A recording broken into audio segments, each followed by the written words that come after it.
नमस्कार बच्चों। आज की हिंदी पाठशाला में आप सबका स्वागत है।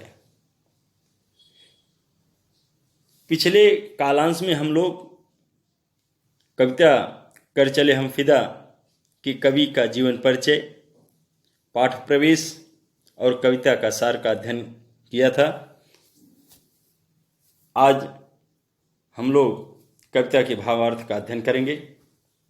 आइए हम पहले कविता का गायन करें। कर चले हम फिदा जानो तन साथियों, अब तुम्हारे हवाले वतन साथियों। सांस थमती गई, नब्ज जमती गई, फिर भी बढ़ते कदम को न रुकने दिया। कट गए सर हमारे तो कुछ गम नहीं, सर हिमालय का हमने न झुकने दिया। मरते मरते रहा बाकपन साथियों, अब तुम्हारे हवाले वतन साथियों, अब तुम्हारे हवाले वतन साथियों। इसका अभी शब्दार्थ देखिए कुछ। इसे फिदा न्यौछावर, हवाले सौंपना, बांकपन वीरता का भाव, या बांकपन माने जवानी का जोश भी होता है। कर चले हम फिदा जानो तन साथियों, जानो माने प्राण, तन माने शरीर।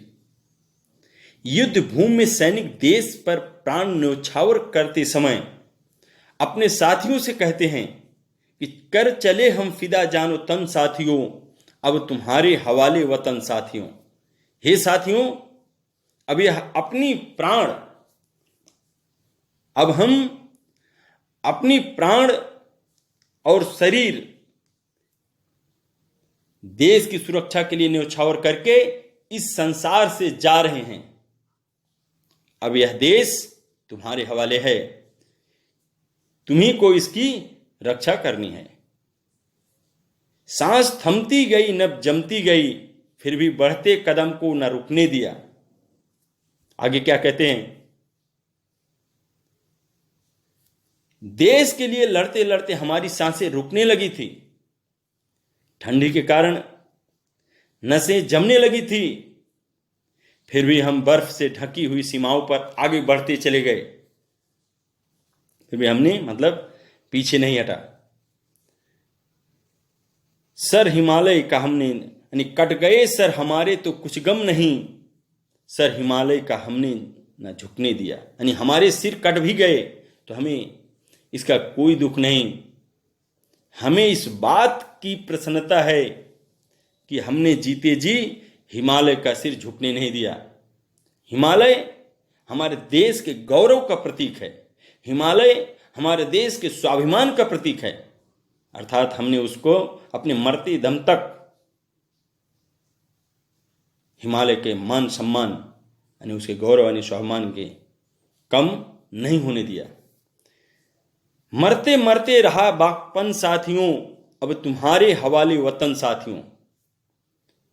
मरते समय भी हमारे मन में बलिदान और संघर्ष का जोश बना रहा, यानी अंतिम अर्थात अंतिम क्षण तक हमारे अंदर वो जवानी का जोश बना रहा। अब हम बलिदान देकर दुनिया से जा रहे हैं, इसलिए अब तुम्हारे हवाले वतन साथियों, इसलिए अब देश की बागडोर तुम्हारे हाथ में है, इसकी रक्षा करना। कविता का भावार्थ देखिए। इसमें इस तरह लिख सकते हैं। प्रस्तुत पंक्तियों में कैफी आजमी जी ने युद्ध में शहीद होने वाले एक सैनिक के अंतिम क्षणों की मनोदशा का वर्णन किया है। युद्ध भूमि में शहीद हो रहे सैनिक अपनी अंतिम सांसों को समेटकर दूसरे सैनिक साथियों से कहते हैं कि हमने तो अपने प्राण न्यौछावर कर दिए, अब देश की रक्षा का भार तुम्हारे हाथों में है। मृत्यु को सामने देखकर भी हमने अपने कदम पीछे नहीं हटाए और मातृभूमि के सारे दुश्मनों का डटकर सामना किया। हमें अपने सिर कटने का भी कोई गम नहीं है, बल्कि हमें इस बात का गर्व है कि हमने हिमालय अर्थात भारत माता का सिर झुकने नहीं दिया। अर्थात हमने दुश्मनों को अपनी सीमा में प्रवेश नहीं करने दिया। अब यह दूसरी दुनिया में है, यानी अब हम दूसरी दुनिया में जा रहे हैं, देश की रक्षा अब तुम्हें ही करनी है।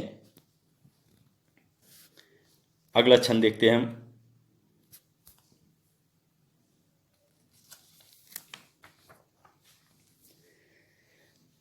जिंदा रहने के मौसम बहुत हैं मगर जान देने के रुत रोज आती नहीं।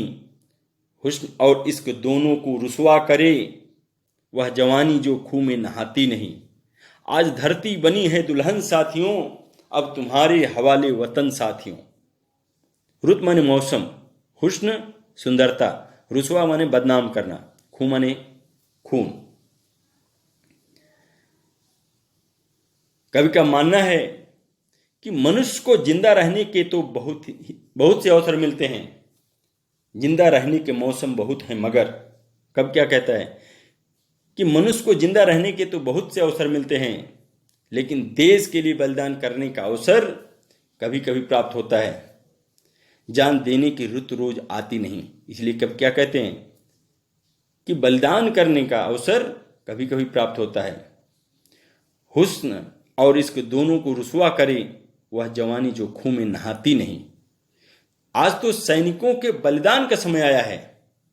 जो सैनिक लड़ते हुए खून से लथपथ ना हो वह धरती के सौंदर्य और प्रेम को बदनाम करेगा। अर्थात जिस सैनिक की जवानी खून से लथपथ नहीं होती वह अपने देश की सुंदरता और अपने देश प्रेम दोनों को बदनाम करता है, ऐसा कहते हैं कवि।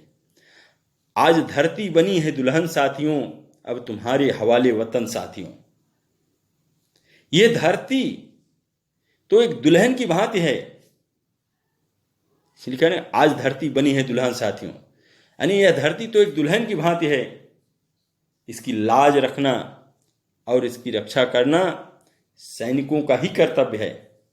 इसीलिए सैनिकों का साथियों से कहना है कि यह देश अब तुम्हारे हवाले है, यानी अब तुम्हारे हवाले वतन साथियों, कि यह देश अब तुम्हारे हवाले है, तुम्हें ही इसकी रक्षा करनी होगी। भावार्थ देखिए इसमें, यानी प्रस्तुत पंक्तियों में एक सैनिक दूसरे से कह रहा है कि हमें जीने के लिए हजारों अवसर मिलते हैं, परंतु शहीद होने के ऐसे शुभ अवसर कभी कभी ही नसीब होते हैं।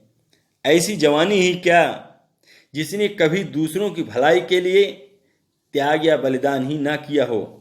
जो जवान खून से नहाया ना हो वह भला कैसे अपने प्यार की मर्यादा की रक्षा करेगा। आज धरती किसी दुल्हन के समान है जिसकी मान मर्यादा हमारे हाथों में है। हमें अपने रक्त की एक एक बूंद बहाकर भी इसके मान सम्मान को बचाए रखना है। मैं तो मृत्यु को प्राप्त होने वाला हूं, इसलिए अब यह आपका कर्तव्य है, यानी इसकी रक्षा करना आपका कर्तव्य है, आपका दायित्व है, आपकी जिम्मेदारी है।